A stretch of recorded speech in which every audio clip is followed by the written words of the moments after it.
All right. Good morning, everyone. Thank you so much for joining us today. My name is Lindsay, and I'm with Enrollment Services here at the Division of Continuing Education at the University of Colorado Boulder. Welcome to the webinar today. We're going to be covering how to apply as a non-degree student. I'd like to introduce our presenter today, Jared Martin. Jared is the Enrollment Services Manager. Hi, And just a everyone. brief Perfect. Just a brief bit of housekeeping before we begin. There's a spot on your dashboard to enter questions. So as the presentation goes on, if you have anything come up, be sure to enter questions there and we'll address those all at the end after we do our frequently asked questions section. So without further delay, I'll turn it over to Jared. Thanks, Lindsay. All right, everyone. So let's go ahead and start the presentation. So today we are looking at how to apply as a continuing education non-degree student. And being a non-degree student means that you are enrolling for classes at CU Boulder for university credit without being formally admitted into a degree program. So you can, we do have non-degree students who enroll in both undergraduate level courses and graduate level main campus courses, as well as continuing education classes for credit. So let's go over the application process. So an outline of today's presentation, we will be accessing the continuing education website to enroll as a new non-degree student, kind of answering any questions and going over the differences for current students, whether you're an active, non-degree, or degree seeking student here at CU Boulder. Also be looking at some other questions and some supplemental forms that may be required for international applicants or students who are under the age of 22. For those students, you can contact our continuing education advising staff at ce.colorado.edu/advising with any additional questions. And then at the end, we will be doing a FAQ for some frequently asked questions that we get from students who apply as non-degree students to continuing education. So let's get started. The first step, if you are looking to enroll as a non-degree student here at CU Boulder, is to visit our website, which is ce.colorado.edu. Once you're here, you want to click on the Student Resources tab up at the top of the page. So let's go ahead and transfer over to our website now. So once you're here at our website, under Student Resources, you'll want to click on the Enrollment tab.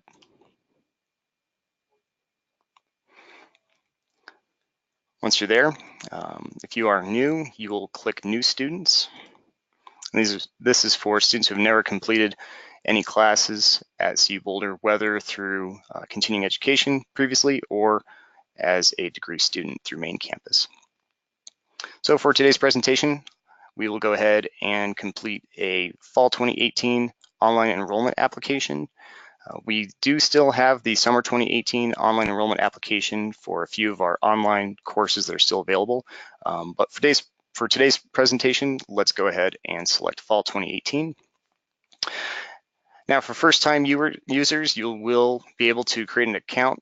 And this is a nice feature that our online application has, which allows new students to create a login, enter their application materials, and also log out and save their application and so they can come back at later times to continue working on it and to submit it.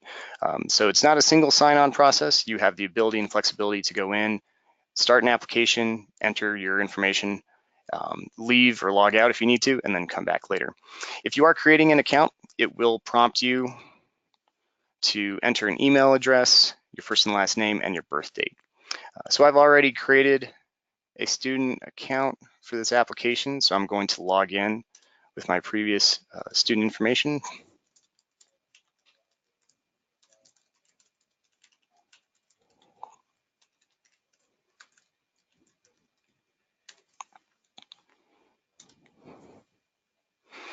All right,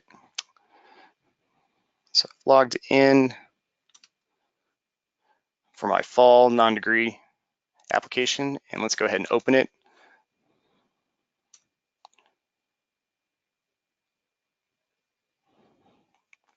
So once you're here, this is the same screen that you would get if you go ahead and create a new application. You'll see some navigation options for the application on the left-hand side. You'll have program details, just general information under the home link. Yep, that actually takes me back.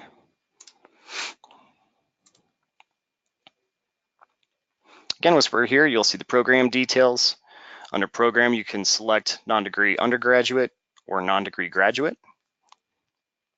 For students who have never taken classes at the college level, you are actually required to submit a non-degree undergraduate application, and this will come into play for tuition because graduate level courses are at a higher tuition rate than undergrad level classes. So if you haven't taken classes previously at any college or institution, you will want to select non-degree undergraduate. For entry term, I selected fall 2018, so that's the option selected.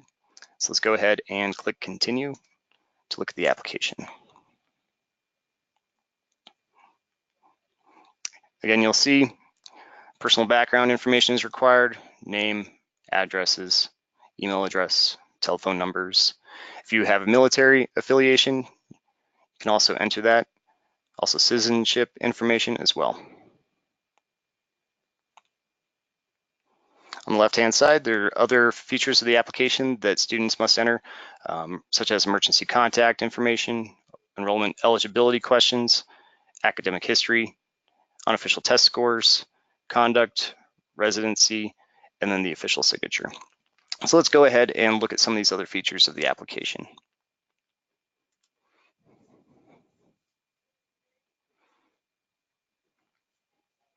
So enrollment eligibility questions are mandatory questions that you'll need to complete, indicating whether or not you've received a high school diploma, if you are under the age of 22 and not enrolled in high school, if you have a college degree, or if you're an international student. Now, answering yes to some of these questions will require additional supplemental information. For instance, if you are indicating that you are under the age of 22 and applying for either fall or spring semesters, our office will need to actually review your high school transcripts and your ACT or SAT scores. These can be uploaded under the academic history and test score sections of the application, and you can also submit it directly to our staff as well separately. But this is kind of a nice feature that allows you to include these documents directly in the application. We also have a hyperlink to schedule an appointment with our academic advisors should you have any additional questions about this review process. Let's take a look at another area of the application that's pretty important. We'll go ahead and look at some of the other questions that we ask under conduct.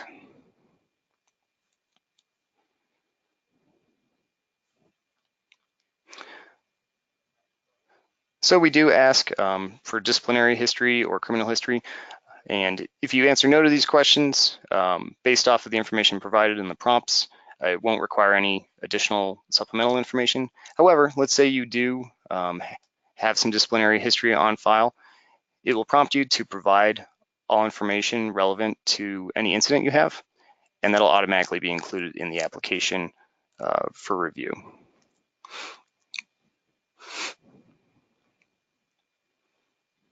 So go ahead and select no and move on. Next section we'll look at is residency.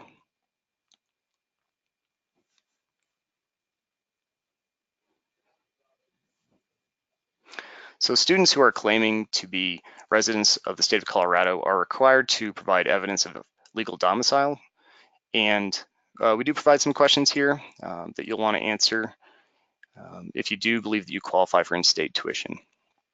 And this basically will list, we'll ask if you have a Colorado's driver's license or state issued ID, if you've lived continuously within the state of Colorado for the past 2 years, if you filed personal income taxes in Colorado, or if you attended or graduated from a Colorado college or university. And then we also ask if you are a U.S. citizen, U.S. permanent resident, or undocumented DACA applicant. So once you've submitted this information, if you answer no to any of these questions, it will, let's see. So it won't prompt you with the additional tuition classification form, but it will ask you to fill out some more information. So you'll want to include information on what the question prompts. So for instance, I selected no on the living continuously within the state of Colorado for the past 2 years. So we'll ask some other questions. So dates of continual presence, any dates of absence of Colorado for longer than 30 days. We'll also ask for any additional circumstances that you can provide, and employment. Also voter registration, motor vehicle registration, residency questions, whether or not you've maintained a home within the state, if you've ever served in the U.S. military, which may allow for an exception to the tuition requirement, whether or not you've graduated from a Colorado high school, or if you paid in-state tuition at another Colorado institution.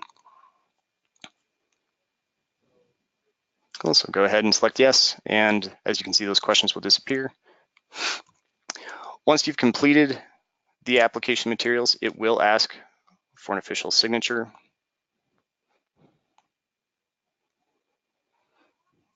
This basically understands that you're authorizing that the information you submitted in your application is correct and true. Once you've signed that, you'll go ahead and hit continue, and it'll allow you to submit the application. Please note that once you click submit, you won't be able to make any additional changes to your application once it has been submitted. So if you do need to review, let's say, your residency information, we recommend not submitting the application so that you can log out, go collect whatever information you need, and then return to the application and then submit once you've finalized all of your supplemental information. So if you agree, go ahead and click OK.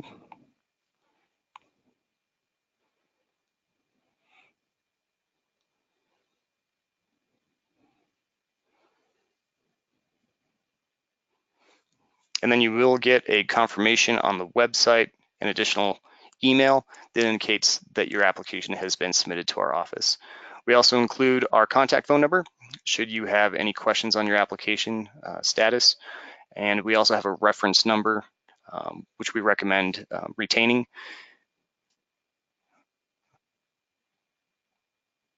And then once you've submitted your application, you should receive, let's see, go back.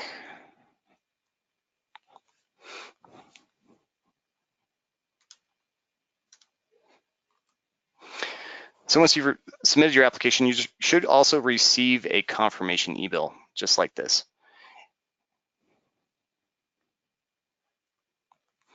All right, so just an overview of the application process.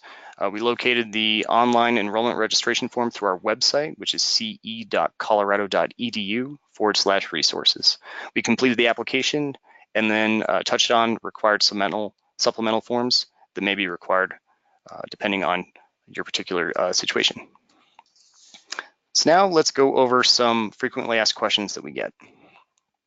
Awesome. Turn back on the cameras. Thanks so much, Jared. Yeah. Super helpful to go through everything.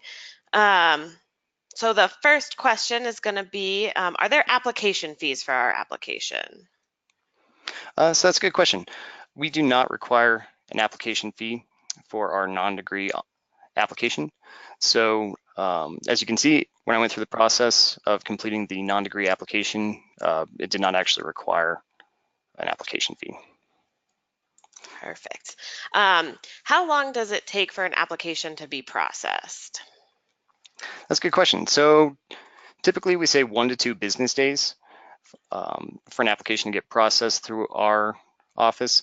Unless you have any supplemental information that needs to be reviewed, such as a criminal history form or a disciplinary academic response, that may take a little bit longer, but normally we're looking at 24 to 48 hours from when you submitted it, so 1 to 2 business days. Okay, that's a quick turnaround. Okay, for transcripts and test scores, does everyone need to provide those? No, transcripts and test scores are not required for the application unless you are, as I mentioned earlier, under 22 and applying for the fall or spring semesters. Or if you're, let's say, a high school student enrolling through our high school concurrent program, and you may need to submit your unofficial transcript or test scores to be reviewed for prerequisite requirements. But no, we don't require transcripts or test scores if you don't fall into those categories. Okay. And then how long does it usually take to fill out the whole application? So in one sitting, I'd say probably about 30 minutes to submit the application and fully complete it. The nice thing about our online application is that we do have, as you can see, that ability to log in, enter information, log out, and save it, and return at a later time. So if you have a short, time frame to complete it or even just start it, that's fine. You can always come back later and finish it. Okay. I was a student last year. Do I have to fill out a new application? That is a good question. And for some students, yes. If you haven't taken classes at CU Boulder within the past 12 months, likely your student record has been discontinued and you would be required to submit a new non-degree application. However, if you have taken classes, let's say spring 2018, and you're looking to take classes again this coming fall semester, you would not need to complete a new application. Okay, perfect. And then I filled out an application a week ago, but haven't heard anything yet. What should I do? That is a good question.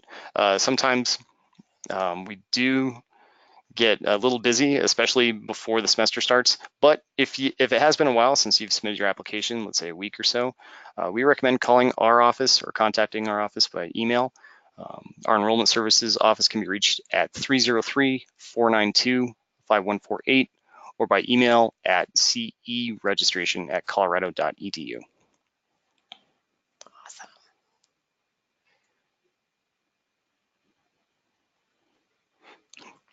All right, so let's just touch on some important websites that students should look at when considering applying to CU Boulder as a non-degree student. We have the student resources page, as you can see listed there, and then also the advising website, which is just our website, ce.colorado.edu/advising. Our advisors are on staff, they're academic advisors here at Continuing Education, and they are available for both telephone or in-person academic advising appointments. Awesome. So don't forget to enter any questions if you have any. It does look like we have one that's come in.